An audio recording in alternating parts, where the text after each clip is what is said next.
Hello. Well, we're heading into a weekend, one of the first Sundays in a long time where we can actually celebrate Mass, so it'll be good to see many of you again. Now, beside me is a statue. It's actually a statue that I prayed with a few times during my seminary life because it was a statue in the seminary that I was at in Denver.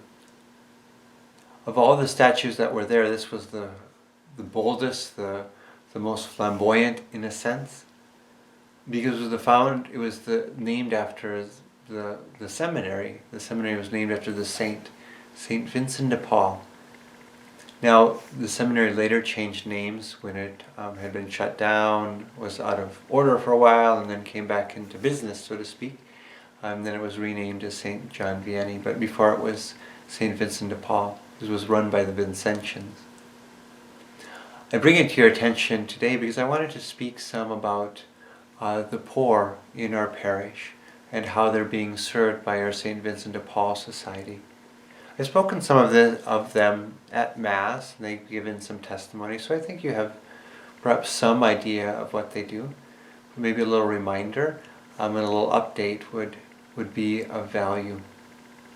Now, the St. Vincent de Paul Society is a group of people very dedicated from our parish who work hard to attend to the needs of those who are poor. So as I get people who make requests, that's where I send them. It's a huge, huge help to me and a beautiful gift really for our parish to know that we're helping those in need in our community. One of the things I love about St. Vincent de Paul is that they do this all in a spirit of prayer. They pray together, and there's a spirituality within their work, and that they're really interested in the people that they serve, in the sense that they actually go to their homes.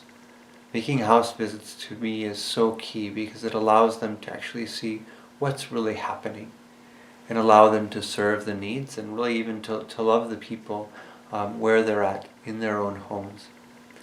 And so what does that look like? They usually go out in twos, and as a need is asked for, then they'll go to that house, do an interview, and try to walk them through like what's really going on here and what help do they need.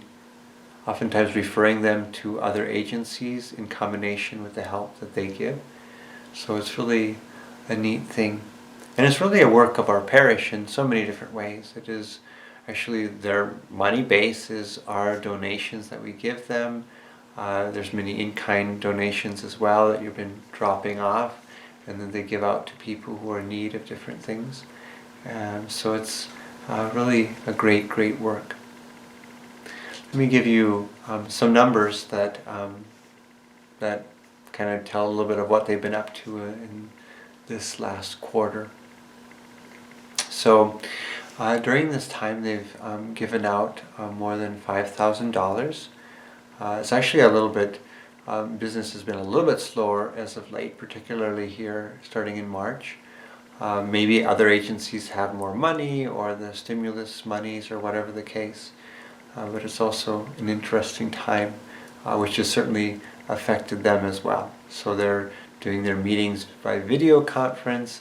They're doing their meetings not in person at the person's home, but more on the phone. So life has changed for us all, hasn't it?